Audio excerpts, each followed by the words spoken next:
Hey guys, it's Melissa here from melissaoatman.com. Welcome to Awaken Your Inner Awesomeness, a daily podcast devoted to spirituality and self-help. If you're new, I want to welcome you. If you're returning, welcome back. So, are you a stuffer? This is the topic for today. And no, I didn't say stuffy, not one of those weird people who dress up like stuffed animals, although if you're one of them, I'm sorry, I don't mean to offend you. And no, I'm not talking about a teenager who stuffs her bras, although I'm pretty sure that I used to do that when I was in 8th grade and underdeveloped. I'm talking about an emotional stuffer. This is somebody that I used to be. And no, it wasn't that I loved Oreo, the double stuff, although they are pretty great. A stuffer is someone who chooses to stuff down their emotional feelings. Now, this can cause a lot of problems when you stuff down your emotional feelings, and this is what I used to do. I would pretend that I was okay, and so something tragic might happen to me, and I would say, no, I'm fine, I have to put on a brave face. And then I wouldn't deal with the emotions. And what would happen is that I would end up in the bathtub at night when it's dark and nobody's watching me, sobbing my eyes out because I chose to hide my feelings and not to talk to anyone about them and not really deal with them. And there's nothing wrong with having a good cry when you're by yourself. We need that. But the problem is I wouldn't even do that sometimes. I would just hold those emotions deep down. And the problem is that those don't go away. When you stuff them down, they just go deeper into your subconscious. And so one day you'll be out having an awesome time with your friends and maybe having a few cocktails, and you might be triggered. Somebody might say something or something might happen, and it triggers you, and it triggers all of those old emotions. And what happens is you're going to ugly cry in public because you've tried to stuff down so much. You've tried to be brave. You've tried to be strong. And honestly, the strongest and bravest thing you can do is to heal all of that emotional stuff. But most of us don't like to do that. We don't want to face it. So instead, we just stuff it deep down inside. I used to watch Dane Cook, this comedian, and he was so funny. And I remember watching him one time, and he did this bit about how, you'll be walking along and you'll be totally fine. And then all of a sudden, it's like the weight of the world is on your shoulders, and someone says something that just adds one more thing to it. And it's like you have this total and complete breakdown. And of course, he talked about it. It was much funnier. But, you start uncontrollably sobbing and listening to sad music and turning it up. And it's like, oh, okay, I can't take it anymore. Everything is crashing down on me all at once. Well, when you stuff your feelings, that's what happens. It's like it all comes out because those feelings haven't gone anywhere. They're still inside. You haven't acknowledged them, so you haven't gotten rid of them. And it's important right now, especially right now, as we're moving from one cycle to another. We've ended a really long cycle in our lives, and now we're moving into another one. And so it's extremely important right now for you to deal with all of that old unresolved stuff before we move into a new cycle, because you don't want to take any of that with you. And I've talked about this before. When we don't heal our stuff, we bleed all over people who didn't cut us. We're going to project those non-healed feelings onto other people. So we have to heal that stuff. I was listening to YouTube the other day, and one of the readers I was listening to was talking about Beyonce. And, everybody loves Beyonce. And she was talking about how Beyonce said, whenever something happens to me, I don't get sad. I deal with it for one day. I'm sad for one day, and then I move on. And at first I was like, oh yeah, we do have to go on with our lives. But then I thought about that, and I thought, one day, I don't know about you, but when we go through grief, it's a whole process. So how does that work if you deal with it in one day and then move on? So is it like at 9 o'clock in the morning, you get up and you go through the shock phase, and then at 10 o'clock, you go through the anger phase, and then at 10:30, you go through denial? I mean, going through all those stages of grief, it's like, how do you process that in one day? I don't think it's possible. And I'm not trying to throw any kind of shade at Beyonce, because of course she's amazing, but it made me wonder if she isn't a stuffer herself. Because how can you deal with something in a day? I don't think it works that way. I think it's like peeling back the layers of an onion. I think you have to deal with it layer by layer. And I don't know about you, but my layers don't just heal themselves in a timely manner. It's a process. It takes time. So I don't know how you can heal something in just a day. And again, no disrespect to Beyonce. Of course, she's amazing. But here's the deal. When we don't heal our inner emotional stuff, we tend to do things to fill that void where we haven't healed things. So not healing our emotional wounding can cause us to do things like we can become addicted. We can drink or do drugs, or we can use food to help ourselves feel better. We can fill the void with so many different things, whether it's bad habits, procrastinating, negative thinking. Going into negative thinking is a bad habit that many of us get sucked into. So we have to really heal that stuff in order to stop ourselves from expressing and experiencing behaviors that are not healthy. You know, this reminds me of a story about my mom too. I love her to death. But when she was growing up, her parents didn't have a lot, and they weren't especially, I have to be careful saying this, but let's say loving parents, because my grandma had her first child when she was like 16 years old. So she was a child herself. And back in those days, that was pretty normal. And my grandpa worked a lot and was kind of, I think, gruff and drank himself. So he wasn't necessarily like the most comforting and loving parent to my mom. So she had a lot of emotional wounding. And the way that my mom chooses sometimes to deal with these emotions is that she, in her head, is so used to not having a lot of things growing up that she tends to like want to hold on to things. So like when people give things away, my mom will be like, oh, I got that for you. You know, I got this in case anybody needed it. You know, like somebody will give away like a set of dishes. It's like, I took that because I thought somebody could use it when clearly nobody wants it. Nobody's going to use it, right? In fact, the other day, she had glasses that she had taken from my grandma's house. And, you know, she said, well, I gave some to your sister and I have some for you. And I'm like, I don't have room. And I already have a set of glasses. So thank you, but no thank you. She's like, what do you mean? These are really nice glasses. And she just kept saying, like, are you sure you don't want these? And it was just making me laugh because I thought, you know, she can't understand me not taking these glasses that are free, like I'll be able to use them. And I'm trying to make her understand I have some and I don't have cabinet space. So they would, if I took them, some of the glasses, either those or ones I already have, would have to be stored somewhere. And I don't have room and I don't want clutter. And it's like, she just could not get that. Like, what? No, you need to take these. They're nice. Yeah, I'm not saying they're not nice glasses. But to me, like, her fear of always needing to make sure she has enough, that stems from a lot of emotional stuff she hasn't healed.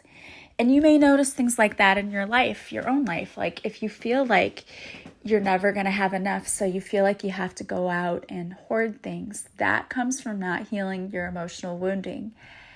And we're seeing that so much right now. The people who are just being crazy with this pandemic. Yes, it's serious, but some people are just over the top with it. And I think it's their own inner emotional wounds showing up. It's like their fears are getting the best of them because it's not just fear. It's emotional stuff that they haven't dealt with. Those people who are going out and stockpiling toilet paper and water and all of that stuff. They have a fear that their needs are not going to be met, probably because when they were younger, their needs were not met. It makes sense that people act on their unhealed wounds, but we've got to deal with that stuff, because look what's happening when people are going out and hoarding and doing all of this. The rest of us don't have enough, and there should be plenty to go around, but people are so in their fears of, well, when I was little, I didn't have this. And I understand that. I totally get that. And I myself used to be the type of person who would freak out when I had to pay my bills. And I would say, oh my gosh, am I going to have enough? I'm not going to have enough. And I've totally learned to change that mindset, because I always have more than enough. It's just a fear that has stemmed from feeling like we didn't have enough. And it was from growing up and having a mom who was like, we're not going to have enough. And believe me when I say that I don't blame my mom. She did what her parents did. Like, we all just learned these beliefs and conditions because we do what our parents did, unless we make a conscious effort not to do what our parents did. We're just going to do what they did, because that's how life works. You just are falling into this pattern of behavior, and you're falling into the cycle, because they don't pull you aside and say, this is how you should really be raising your kids. Boy, I wish they did. They'll give you 112 classes on how to give your baby a bath, but not how to care for them emotionally. And I think that's so crazy, but it's true. But I guess that would be difficult to do because we all have different beliefs. But some sort of guidance, I think, is definitely needed. So when we don't heal that emotional stuff, we see the behaviors that we exhibit are being controlled by those emotional wounds that we still have. So, for example, if you are addicted to something, and it doesn't have to be drugs or alcohol, but it can be, but you can be addicted to shopping. You can be addicted to negative thinking. You can be addicted to procrastinating. You can be addicted to not believing in yourself. There's so many things we can be addicted to, and usually those stem back from the emotional healing that we never did. That's why it's so important now to heal that stuff. And one of the ways that we can do that is by thinking back to what is causing this behavior. So look at the behaviors that you exhibit in your life that you want to change. Like, what would you change about yourself if you could? So for me, for example, when I first started my spiritual transformation, the biggest thing I wanted to change about myself is that I used to put everyone else ahead of me. And I wanted to change that because I would feel resentful and angry. And that's one of the things we're working on in our You Are Lovable free training. And today's lesson is actually all about healing our inner child. And I did a meditation for the people in that class. And once the class is over, I'll probably post the meditation on my YouTube channel too, so that you can access it. But it's so important to look at what behaviors do we want to change, and to really look at what's causing those behaviors. Because it's sort of like when you have a cold, if you don't look at, do I have a virus? Do I have a this? Do I have, what's the word I'm looking for? Do I have a virus, or do I have bacteria, or what do I have? We have to look at what's causing the coughing and the runny nose and the this or the that, because otherwise you're just taking medicine that treats the symptom, but it's not going to get rid of what's causing it. And in the same way, if you don't look at why do I behave this way, if you try to change the behavior, you're going to have a hard time doing it because you didn't change what caused the behavior. So when we look at what really caused our deep emotional inner wounding, we can start healing that. And when you start healing that, you're going to see that a lot of these behaviors change on their own. Because in the same way, if you have the flu and your doctor gives you Tamiflu, Tamiflu doesn't treat the symptoms of the flu, but it shortens the flu. So if you take it, you may notice then that the symptoms start going away in a couple of days on their own, because you treated the actual cause of the symptoms, not the symptoms themselves. In the same way, if you actually heal the deep emotional inner wounding, you're going to be treating the cause, which is then going to affect the symptoms. Does that make sense? I hope it does. So, how do we start then healing our inner wounding? First of all, I think journaling is an awesome tool. I would get a journal if you don't already have one, but I know that most of you have them because you've reached out and told me that you journal. So get a journal, and in your journal, I would write down, identify the behaviors that you exhibit that you don't like. And they could be people-pleasing behaviors, like I always put everyone else's needs ahead of my own, or I don't ever stand up to anyone because I don't want conflict. And that again is a people-pleasing behavior. And I have to tell you that these people-pleasing behaviors are just survival behaviors that you've learned from your experiences growing up.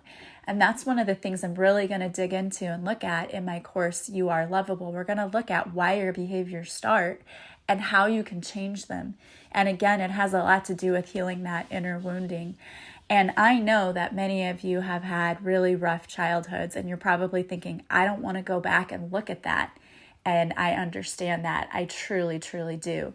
But I'm also here to tell you that until you do, you're not going to be healed. You're not going to be able to heal it, and you're going to keep exhibiting the behaviors that you don't want to exhibit. So you've got to go back and look at it, even if it is painful. And I know for most of us, we've done that whole self-protection thing where we've forgotten what happened. We just forgot about it. We buried it deep within our subconscious. But as I said earlier, it's still there, and it's going to come out. And it is coming out. It's coming out in other ways in your life. You may not totally break down and ugly cry in a public place, but you're exhibiting behaviors that are based on that emotional wounding, like not standing up for yourself, not speaking your truth, being a people pleaser, putting everyone else ahead of your own self. All of those things are caused because you haven't healed that stuff. And let's face it, it's ugly and it's not fun, but it's necessary. So one of the ways that you can do that is by journaling, going in and looking at your behaviors and then thinking about, why might I have behaved this way? What would have caused this? So for me, putting everyone else's needs ahead of my own stems from, as a child, feeling like I had to make my mom happy because she was so stressed and tired all the time, and I felt bad with her being a single mom. I didn't want her to feel tired and stressed. So I tried to alleviate some of that by being the good daughter, right? By making her happy, by doing things that made her happy. And in so doing that, I took on the responsibility of her happiness. So in my life in general, I felt that other people's happiness was my responsibility. And that's why I started being a people pleaser, because I didn't want to disappoint other people or make other people feel bad or sad or upset or whatever. You name the emotion. I felt responsible for that emotion. And when I finally realized that my mom's happiness, other people's happiness is not dependent on what I do or what I say or what I think or what I feel. I can't control how other people feel. I can only control myself. And when you realize that, and it takes such pressure off of you, like, I don't have to be worried about what other people think all of the time. That is really personal freedom and personal power. And that is something that we really need to start working on. So that's just the tip of the iceberg. You may have other behaviors. So go down and in your journal, list the behaviors that you want to change in yourself. And then think about, why are you behaving this way? What could have triggered this behavior? Really dig deep and try to think about it. And when you can connect the dots, like, oh, I do this because of this, then we can start looking at, how can I fix that? How can I change that? And if you really, really want to truly work on it, I would highly recommend getting in on my class, You Are Lovable, because you are going to learn so much. We're going to really dig deep and work, and you're going to have 2 coaching sessions with me as a group where we can discuss your aha moments and where you'll have people that you can share with. And you know what? Some people say, well, I don't like working in a group because I'm a private person. You know what? here's the great thing about working in a group. You realize that there are more people like you than there are not like you, because you realize that, hey, other people have shared my same experience. I personally have learned that by doing this podcast. People come to me and they say, our situations are almost identical. I didn't realize that someone else out there had experienced the same thing that I did. And it's only because I share my experiences. So when we're in a group setting, it's going to make you feel better because you're going to see other people who have experienced the same things as you, and you're going to get insight from those people. This is how I deal. This is how I cope. And you're going to feel like you're not alone, which I think is the biggest thing. I think most people feel like no one understands what I've been through because they haven't been through it. And then you learn, oh, wow, all of these people have been through what I've been through. That's how it was whenever we went to the suicide support group.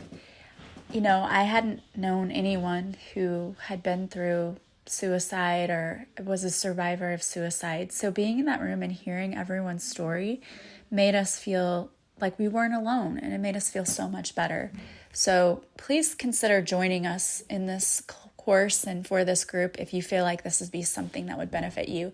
And if what I'm saying to you today really resonates, this course will benefit you. So check that out, and you can check it out on my website, melissaoatman.com. But you really have to heal that inner child.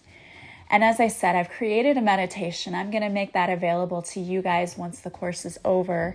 I'm giving them the first opportunity to listen to it because they've signed up for my free challenge. But I will post it to YouTube. And my YouTube channel is just my name, Melissa Oatman. And you can just search for my name and find it. I have other meditations there that you can use. I plan on trying to keep that channel full of meditations and videos just to help you, because life's rough. We need some tools sometimes to help us. And the most important thing is just be patient with yourself, because healing is a process. It really, really is. And it takes time. So going back to the whole Beyonce thing, I don't think that dealing with something for a day and then moving on is necessarily the best advice. Don't be a stuffer. Don't stuff your emotions deep down and say, I'll deal with it later. You deserve to take time to really heal that emotional wounding. Your inner child is counting on you to heal you. And the only way you can do that is not by ignoring, but by really diving deep and looking at yourself, which isn't always comfortable, and I get it. And you know what? We all make mistakes, and we've all made mistakes in the past. You've got to forgive yourself for those mistakes. You are just learning. I have to give myself forgiveness all the time. I did things that I'm not proud of. I wasn't always the type of mother I wished I should have been. We're learning, okay? We don't come with instruction manuals, so this life is not always easy to navigate. You've got to give yourself some credit. You need to be patient, and you deserve the time that is spent dealing with all of the stuff that you've been avoiding. You can't avoid it any longer. It's going to surface at some point. You might as well deal with it and start healing it so that you can live a more peaceful life, because once you deal with it, life does get better. Healing isn't easy necessarily, but it feels better once you do it. It really, truly does, and you are worth it. You deserve the inner peace that would come from healing today. So don't wait another day. Start working on that inner healing. I wanted to pull a card for you today, and the card I pulled is from my Crazy Sexy Love Notes deck by Chris Carr, and it's Decide. And for anyone who needs signs and symbols, it has feathers all over it. So if your spiritual team gives you feathers as a symbol, or your departed loved ones do, this might be a sign for you. It's time to make a decision. Being on the fence drains your energy. No matter what you choose, it will be the exact right thing for your spiritual path. Channel your energy. Be decisive, learn, grow, decide. I love that. You know what's another survival skill? Never making a decision because you're afraid you're going to make the wrong one. Not being confident in yourself enough to decide what you truly want and to go after it. And if that's you, if you're indecisive Ida over there, never making a decision because you're afraid you're going to be wrong, then my course, You Are Lovable, is for you. Indecision is another form of fear. It just keeps you stuck because you never do anything. You never make a decision. You might find yourself going back and forth and looking at that course online and just going and looking at it, but you never actually sign up. Or you might decide that, you're going to make a change. And again, you keep going back and forth. This is what I want to do, but should I do it? I don't know. And it's that I don't know factor that's keeping you stuck because you're not listening to your intuition. Your gut is telling you, make a choice. Do it. Just do it. And your head is telling you, don't listen. You don't know. You can't be sure. Indecision is one of the biggest killers of dreams out there. Because when we don't make a choice, we're just choosing not to do anything. You're making a choice. You're making a choice to stay stuck right where you are. And I don't know about you, but I didn't come here to live a meager existence, to do nothing with my life, to have nothing to show for my life. I came here to learn and to grow, and I truly believe that you all did as well. So standing there and doing nothing, it's doing nothing. You're going to have nothing. I'm not trying to be mean, and I'm not trying to make you feel bad. I'm trying to tell you that it's time to decide. Stop sitting on the fence because that fence is eventually going to fall over, and a decision will be made for you, but it might not be the one you wanted. When we take our power back and we take control of our lives, we make our own decisions. We don't allow things to just happen to us. Part of my lesson this week for my You Are Lovable challenge people is taking back your personal power. It's such an important lesson and so extremely necessary. If you are one of those people, those indecisive people, it's time to start taking your power back. Get in on my course and you're going to learn that and so much more. And it is a deal, really, truly. My course is $100 for a 2-week course where you get 2 online sessions with me. A normal coaching session with me is $60 for an hour. You'll get 2 hours plus all of the online course for $100. And if you're a member of my website, you received a free coupon code, so go check that out. All right, guys. Well, I want to thank you so much for joining me. I hope that you are making strides in your life and you are healing because that is the only way you're going to live your best life, truly. And I want each and every one of you to live your absolute best life.